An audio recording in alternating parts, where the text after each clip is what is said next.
Welcome to Conversations with KidCare Canada. To discuss our topic, protecting our kids, we have two very qualified guests, and they come from quite different backgrounds, but I think you're going to find some surprising overlap. Our first guest is Dr. Dee Hoyano. Dee, Hello. welcome. Thank you.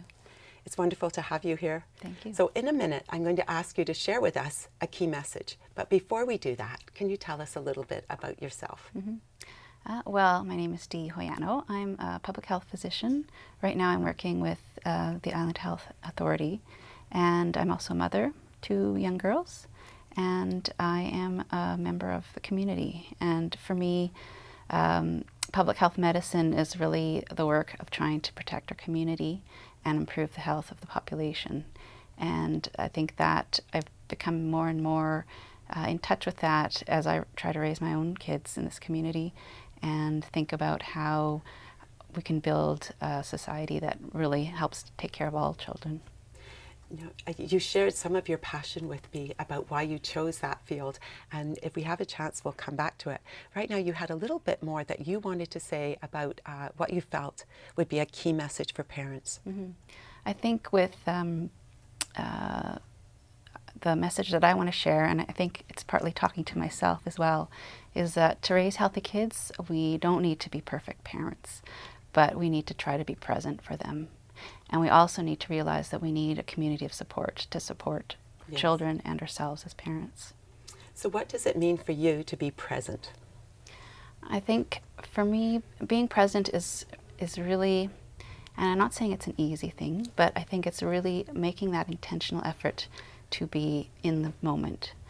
When you're with your children, to be with them, to be able to listen to them, to be able to help them, and also to be present to your own self and your needs, and be able to take care of those things as well. Yes. And just really to, I think it's so easy to get distracted by worries that we have with the tasks that we think we need to finish, getting dinner on the table, making sure we have employment and things like that. But it is a practice of being present in the moment, and that helps our kids because that's what they need from us as parents. One of the videos that we saw in a previous show was with Dr. John Kabat-Zinn, who's well known for mindfulness, and he says that babies and children are present, and so that is an excellent point. So you've alluded to some of the things that get in the way of parents being present. What are some of the stressors that you just mentioned that are very real for many families today? Yeah. And I think there are a lot, and unfortunately it can be very complex. I think there's a lot of external stressors. Families today, many are struggling with employment and income. They're working long hours. There's worries about housing and affording it. Childcare is a huge one, and we just don't right now have enough quality childcare. And then there's also the internal stressors. So, internally as parents, adults, we may be struggling with relationship issues, with mental health issues, and even just anxiety about, how are we doing as parents, and worrying about how we're performing, and even just, the day-to-day things that can cause us anxiety. So you've mentioned that children need parents to be present. How does technology get in the way there? Yeah, technology is another one, and I think it's something that we are seeing more and more, just out on the street. The allure of cell phones and kids and parents using them a lot. I think in some cases we are using them too much. And so I think as parents we need to be really intentional about how we're using technology and look at whether or not it's interfering with our relationships, not only with our children, but sometimes with our partners as well, or other people in our lives.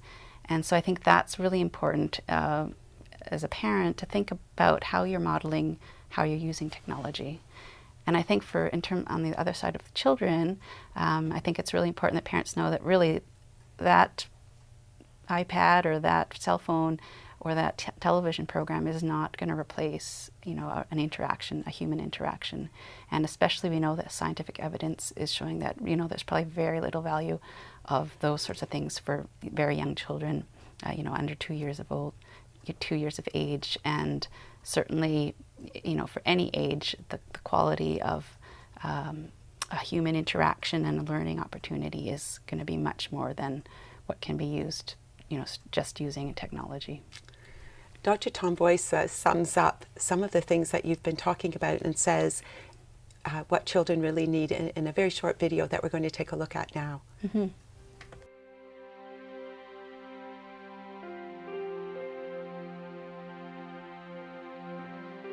Lifelong health and well-being of human beings is built on sort of three foundations.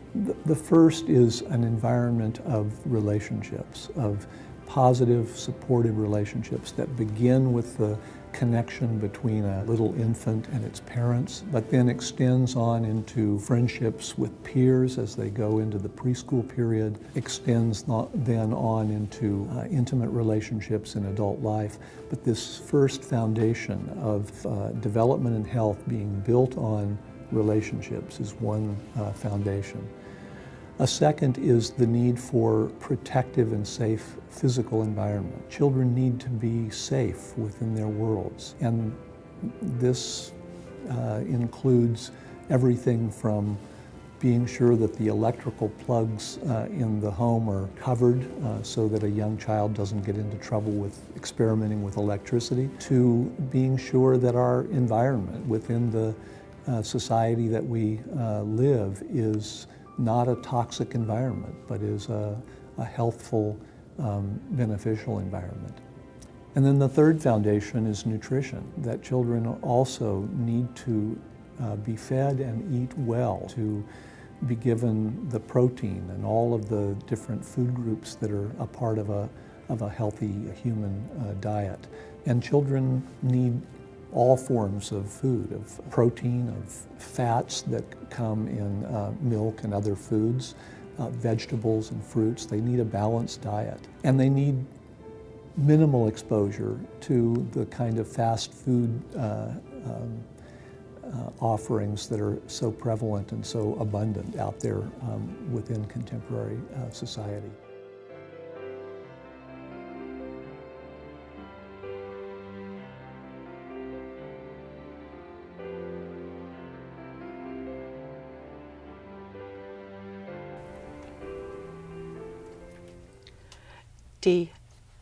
Dr. Boyce has referred to some of the things that you've already mentioned, the importance of these supportive relationships.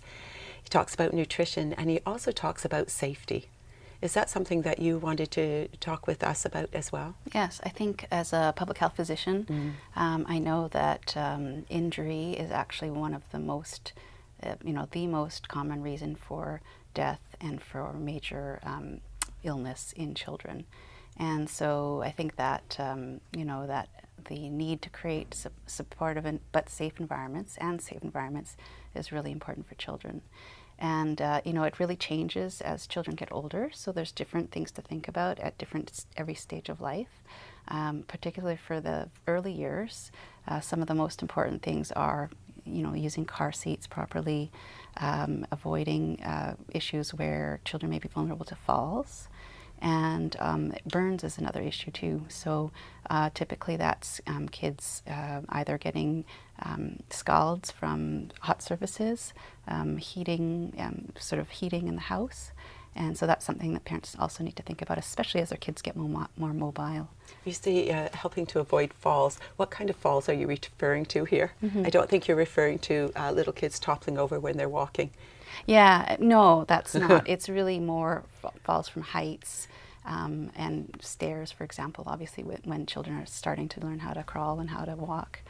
And also windows. Unfortunately, sometimes kids do fall out of windows. They're curious, they're exploring the worlds, and they don't realize that that can be a danger of, just falling out of a window or a balcony that's not secured. How safe are screens on windows? I think it's important that everyone looks at their own home and sees what is in place, and sometimes you need to make some modifications or just make sure that children are really well supervised when you're in some environments like that. And when they're physically safe like that, then what can happen for the child? Yeah, I think I think two things. One, it gives you as a parent some peace of mind, and also lets children do what they normally do, which is to explore their world and to develop their skills and learn. And so really when we can do that hand in hand, that's the best way to have healthy development. You've mentioned to me that one of the things that shocked you was seeing children who were maybe 7 or 8 years of age and they had never been allowed to hold a knife. What do you think about that? Yeah, I think I didn't mention, but I also in community work as a Girl Guide leader, and so that's just an experience that one of the leaders shared with me. And so I think really it struck me because it showed me the variety and the level of skills in children, but also that children need an opportunity to explore the world and develop their skills. And so for something, basically a life skill of learning how to prepare food, we need to give children the opportunity to do that in an age-appropriate way, but in a way that they can. So for example, using a knife, certainly children can learn how to use a knife even at very young ages, but they need to be properly supervised and instructed so that they can build those skills. Great. What other things can parents do to protect their children? For me as a physician, I think immunization is a really important one. I know that, I guess I would like to let parents know that immunization has really been one of the most important and impactful public health interventions of all time in terms of saving the lives of children and avoiding disease. And I think it's really important that people realize that, immunizations are safe and they help prevent not only the child themselves who's protected, but the whole community. Because when we have high levels of immunization, then we can't have large outbreaks of disease, as we've seen historically, and which have been devastating in previous centuries and decades. One of the things that surprises me is that many people of the parents I speak with have some fears around immunization, and yet every physician, pediatrician, health nurse I know fully immunizes their children. And so I always feel they must know something that the public doesn't know. So thank you very much for this, and thank you for coming with us today. Oh, you're very welcome. It's been lovely to have you. Thank you. We're going to take a short break, and when we return, you'll get to meet a different doctor, Dr. Enid Elliott.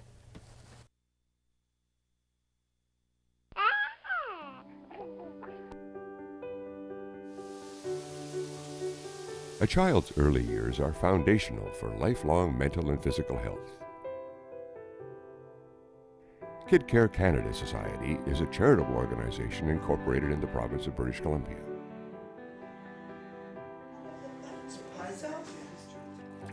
We seek to empower families to raise their children to be socially and emotionally healthy, and ensure families and those who support them have easy access to relevant, current research at no cost to the end user. Our appealing videos, now being captioned in various languages, feature world-renowned experts and real families. To access these videos and other free resources, log on to kidcarecanada.org. Welcome back. We're talking about protecting our kids. Our second guest is a different kind of doctor, Dr. Enid Elliott. Enid, what kind of doctor are you? Actually, I'm a doctor. My PhD is in early childhood education, and my focus was babies and toddlers. Yeah. And do you work as an academic anywhere, or do you? I am. I'm on faculty at Camosun College in the Early Learning and Care Department, and at UVic as an adjunct professor. And I'm an early childhood educator and a mother and a grandmother, so I've watched a crop of young people become parents, which is really lovely. And I set up, I guess babies and toddlers was my passion that I focused my PhD on. And I set up the program at, helped set up the program at Artemis Place, which is a program for young parents.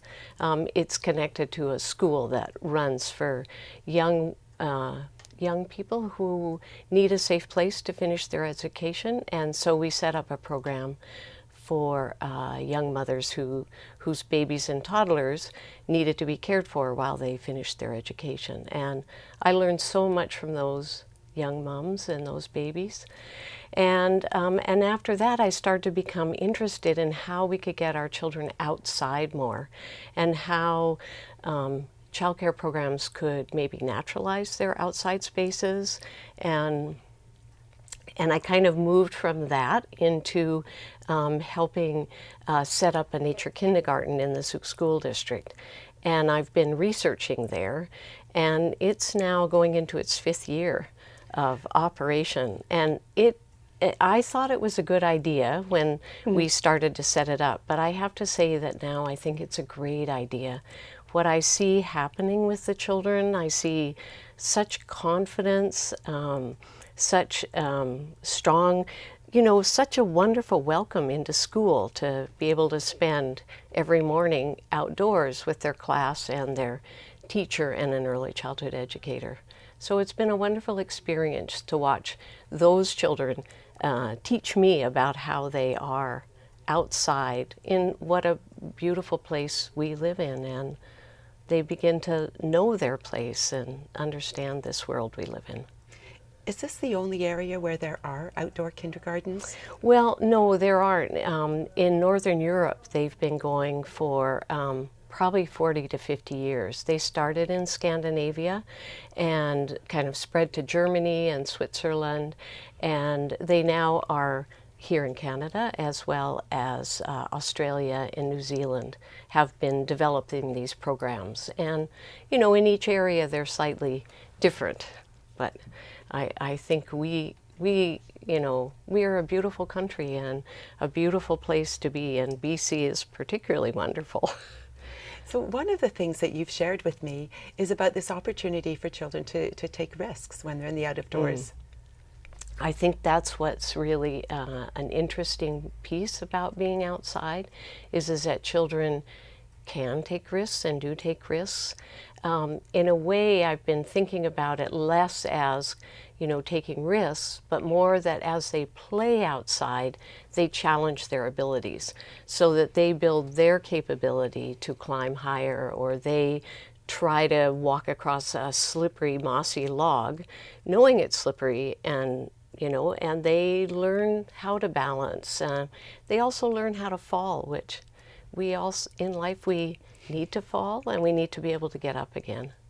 So what can parents do in this area? Say they have younger children and they want to take them outdoors. What should their attitude be? Well, it's interesting because I think that now one of the trends I see in our communities is that we want to protect our children, and I think that that's a normal instinct of parents, and we want them to be safe, but I think that can sometimes get in the way. So I think it can be a challenge for us to stand back sometimes and let them take risks that they feel capable of, because I think most children have a sense of their abilities, and as they test their abilities, they push them a little further and they know more what they can do. But they need to learn how to take risks and how to moderate those risks as well. So we're going to see a little clip with Dr. Adele Diamond talking about how to start young. Everything you're doing is problem solving, and we can help you with that. Instead of getting all worried about whether you're Einstein yet, and are you brilliant yet. The best thing we can do to help is to give you self-confidence, that you can do things on your own and you can succeed, and that the world's a safe place, a place you can trust, a place that's not too scary to explore in. Some people worry about doing the wrong thing, and my mom used to say, just love your baby, just love your child, everything else will follow. You do the textbook perfect thing, and it's not coming from the right place, it's no good. And you do kind of the wrong thing, but it comes from the right place, it works out. It works out. What stands out for you from that video? Well, I was interested to, I started thinking as I was watching it and thinking that as, as adults, we do try and keep our children safe. But I thought not only do we want them to see the world as welcoming and that we can be safe in the world, that we can learn to be safe, and that people who are more knowledgeable can help us be safe in the world. But the world is also an interesting place, and a place that we can be curious about and that we can learn from. And so I think that as parents, as adults involved with young children, that's one thing that we can do, is help present interesting things for them, present challenges that we know they're capable of. And I think as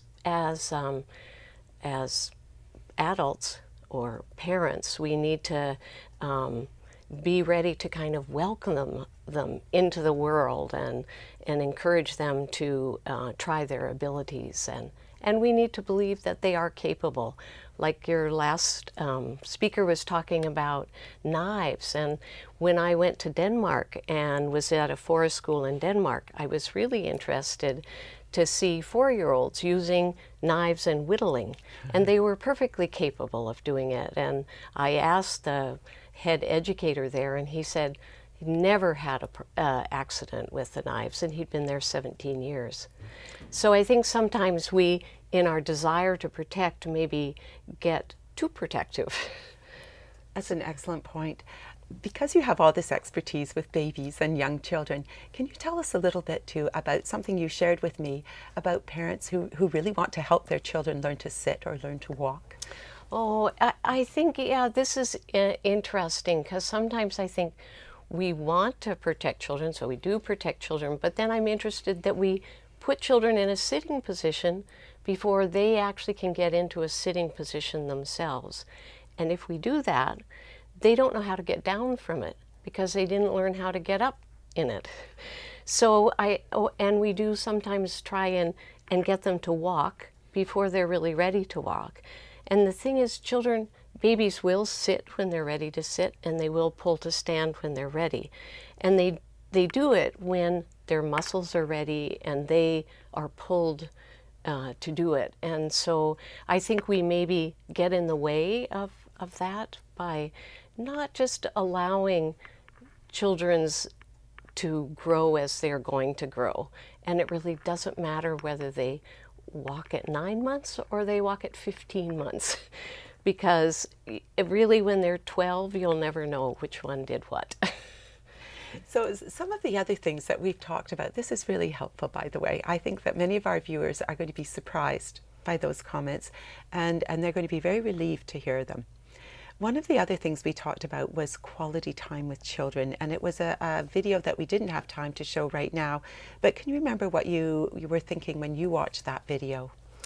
Well, I guess, I think that I was thinking a bit about the idea that spending time with children and spending it outside and sharing your love, your passion for whatever is outside is so important. And I don't think it has to be like, you know the names of all the plants. You don't need to know the names of the plants. I mean, I have this favorite tree that I look at outside my window and I walk past, and I love that tree, and I actually don't know what it's called. There's so many things that I think that are part of our world that we're interested in, that we can share with our children. And because they love us, they want to know what we're interested in, and they want to hear what you're passionate about. And if you're passionate about, chances are you'll make it interesting to them. So, I like the comment that you made with me, which is there are no guarantees in life. So really, what can we do? Well, I think we have relationships with children where we're having conversations with them, and we find out what they're interested in as well. Because when I walk with the children outside, I'm always intrigued what conversations happen. And a lot of times it's about whatever stick they've picked up and whatever video game it may connect with. But you know what? We're outside and we're picking up sticks. And so if it connects to a video game, I find out about it. I wish we could continue this conversation. Right now, though, I need to thank you for coming. Well, thank you. I had a great time. Oh. And thank you for joining us for Conversations with Kid Care Canada. We hope you'll join us again.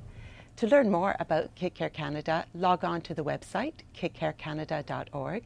Follow us on Twitter, like us on Facebook, and remember, we're here to support you on your journey as a parent.